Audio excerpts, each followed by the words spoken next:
Assalamu alaikum достор. Тарих болгон саякатыбызды улайбыз. Бала кезден бери мени бир суроо ойлондуруп келет. Ал суроо мындай: неге мусулмандар илим, билим, технология жактан өнүкпөй артта калып кетишти?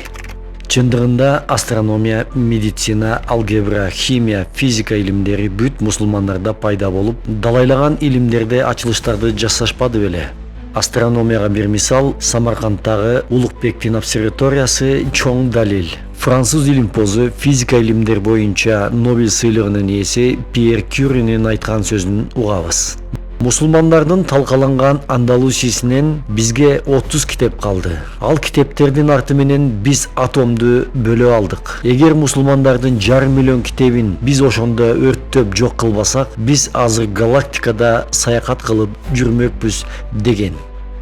Бул кагаз баарыбыз билебиз. Ооба, азыр бул баасы жок, арзан эле кагаз. Бул кагазды кандай гана тиричиликтерибизге пайдаланбайбыз. Бирок бул кагаз азыркы илим, билим, маалымат, технологиянын өнүгүшүнө жана адамзаттын жашоосунун жакшыруусуна кандай салымы бар экенин ойлонуп көрдүңүз беле? Кагаз биздин цивилизациянын өнүгүшүндө өтө маанилүү ролду ойногон. Мектеп тарых китептеринен баарыбыз билебиз, эзелги египеттиктер папируска, төөнүн такасына, терисине жана таштарга, чополорго жазып келишкен. Биринчи Курандагы териге жазылган, узундугу 1,5 метрдей, туурасы 1 метрдей болгон. Илгерки кыргыздар таштарга жазып келишкен. Буларга мисалдар абдан көп. Ойлоп көрөлүчү, эгерде бул кагаз болбосо, адам баласы бүгүнкү күндөгүдөй илим жана билимдин туу чокусуна жетмек беле? Албетте жок.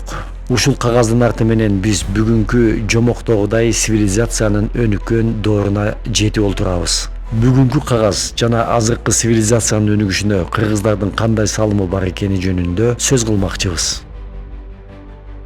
Тарыхта 751-жылы азыркы Талас жергебизде Тан династиясы менен Аббасидтердин ортосунда согуш болот деп жазылган. Согуштун максаты Орто Азияга үстөмдүк кылуу эле. Балким Талас деген сөз ошондон чыккандыр. Талаш жер деп, бирок талас казакча, кыргызча талаш деп аксакалдар айтып калчу. Албетте, бул согушта биздин бабаларыбыз чоң эрдиктерди көрсөтүшкөн. Бирок да кыргыздардын аты тарых булактарында жазылбай эле Аббасидтер же мусулмандардын жеңиши деп жазылып калган. Кайсы тарыхты чукуба ар ким өз улутун, уруусун жогору коюп, кыргыз деген атты жазбай келишет.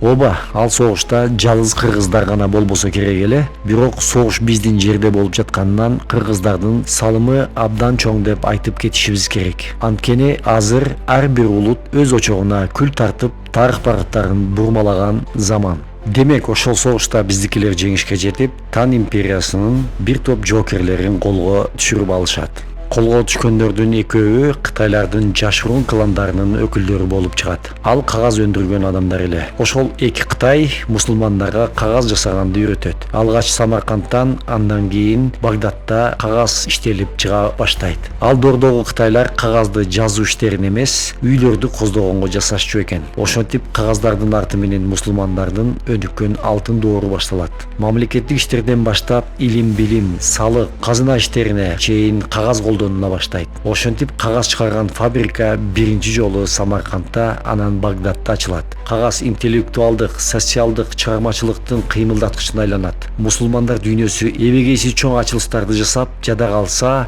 астрономия илими өнүгөт. Биринчи кагаздан китеп мусулмандарда жаралат.